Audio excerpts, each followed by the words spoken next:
Dear Patriots, before the news starts, please subscribe to our patriotic channel by clicking the subscribe button. Give us a thumbs up to this video. Don't forget to leave your opinion below in the comments section. Share the news on Facebook and Twitter so you friends see it. Thank you. Breaking Top Dem just said Trump is running a criminal enterprise out of the White House. He's in trouble. No shortage of abusive statements have been made by liberals and establishment conservatives about Republican President Donald Trump. They have smeared him by claiming that he is mentally ill, that he is unpatriotic, and that he is racist. However, never Trump politicians and media figures have clearly decided to save their best for last. Fellow 2004 Democratic presidential candidate and former DNC head Howard Dean has just alleged that the president is somehow running a criminal enterprise from the White House. During an interview on leftist network MSNBC, ex-Governor Dean made the wild argument that, instead of just getting some much-needed distance from the White House, Trump taking trips to his residence means instead he is constantly vacationing to promote his own properties. Said Dean, "The promotion is extraordinary. There hasn't been a president in my lifetime that's done anything like this." He added, "In the beginning, the constitutional business about the emoluments clause, which is you're not supposed to take foreign money to influence your policy, it didn't bother me. I thought it was a far-flung argument. I'm not an attorney." He then alleged that Trump or White House workers have been shaking down foreign governments who have moved their events to his hotel in Washington at somebody's request in order to get favors. "I think he's running a criminal enterprise out of the White House, and I think that's what Bob Mueller's on the track of." Unfortunately for Dean, wild statements like this serve to completely discredit people who oppose Trump and Mueller's investigation, and many people have distanced themselves from Dean over his remarks. Do you think Howard Dean suffers from paranoia?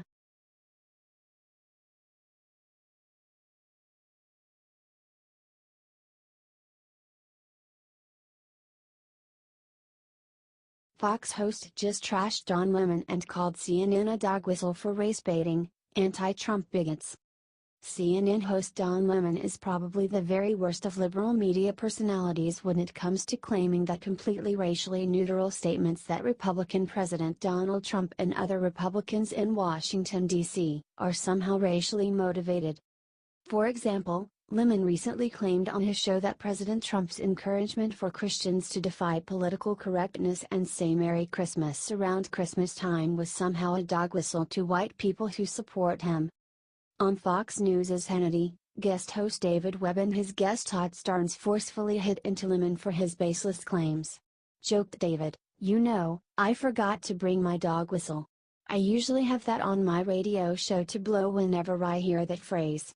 Todd followed this up by saying, "So let me say something about Don Lemon and, quite frankly, CNN. Their entire network is a dog whistle for race baiting, anti-Trump bigots. I mean, it's 24/7. They really believe that Merry Christmas is a dog whistle. It makes me wonder what they think the words ho, ho, ho would be code for."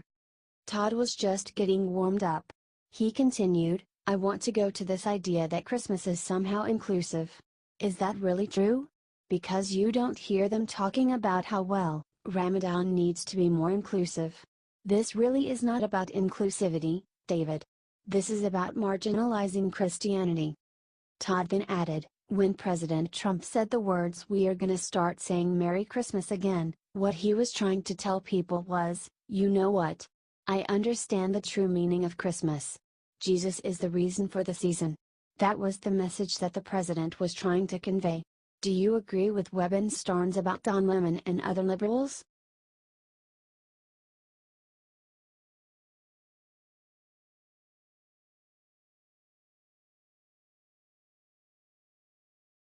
Insider reveals how much pot Obama has smoked since leaving office. It gets worse. Former Democratic President Barack Obama has admitted to his drug use in the past, and it looks like he is back to his old ways now that he has been relieved of the pressures of serving as U.S. President. Journalist Ed Klein, who has extensively covered the Clintons and the Obamas, recently shared what he heard from an inside source about Barack's post-presidency activities in his new mansion in the exclusive Kalorama neighborhood in Washington, D.C.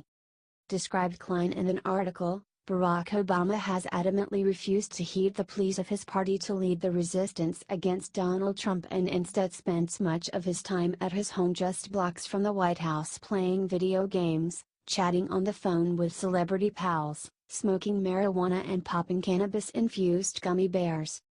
Ed then quoted his source, who chose to remain nameless, writing about Obama, "He gets the weed from friends who visit him. I was told he keeps a small stash in his bedroom." The former president and first lady have separate bedrooms in their Kalorama mansion. He has rolling papers and hasn't forgotten how to roll a joint. Sometimes he'll smoke in his bedroom, and sometimes in the backyard. But mostly he does it when he's traveling. The source added about Barack, at one point, he became so concerned about people smelling pot around Kalorama that he asked friends to get him some edible stuff. They got him brownies, cookies, and gummy bears infused with THC. Are you glad delinquent Obama is out of the White House?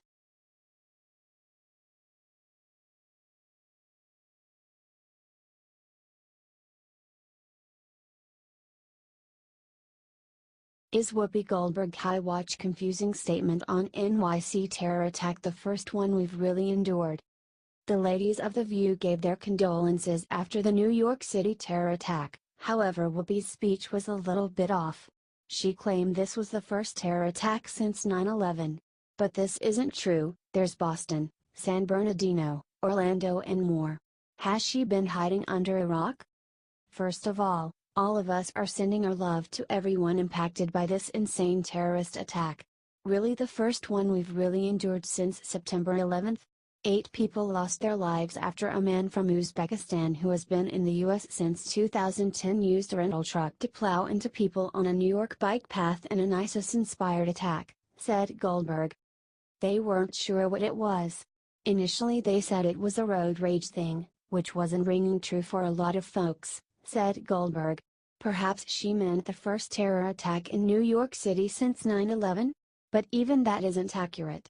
There were attacks in 2014 and 2016. Meghan McCain then shared her story. This is my neighborhood. One of my best friends was in the grocery store across the street when it happened and heard everything and came back. She's 9 months pregnant. Hysterical afterwards, so I called her, said McCain. The thing about this, the trend of taking cars and jamming it into mass groups of people and crowds is the new trend with ISIS. We see it in Europe, see it happening in the United States of America, she said.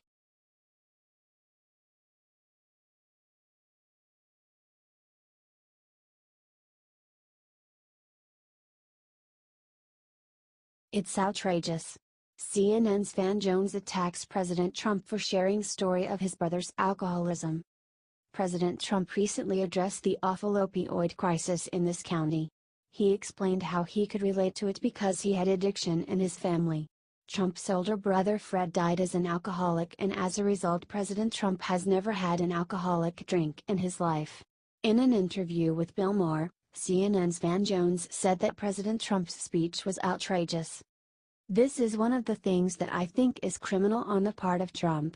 He, and the Republican Party during the primary, went out and actually found out, which a lot of people didn't know, that people are dying all over the country. You know, one of my close friends, Prince, died of the same opioid crisis that's killing people in coal country, said Jones. So, you literally have a catastrophe, and you could do something about it right now. It would take money. It would take willpower. You'd have to bring people together. Instead, you do a press conference, a tweet, and talk about advertising. You're not going to save people's lives. With an advertising campaign. And he is a demagoguing his own base's pain and suffering, and it's outrageous, said Jones. There are, in fact, medicines now.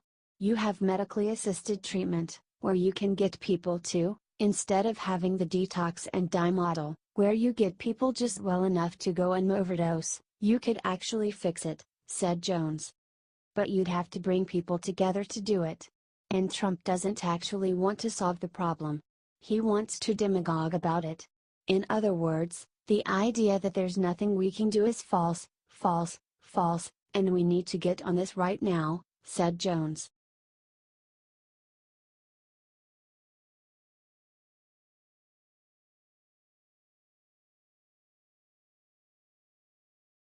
The problem in the world today is we love our boys. Michelle Obama makes disgusting speech against men.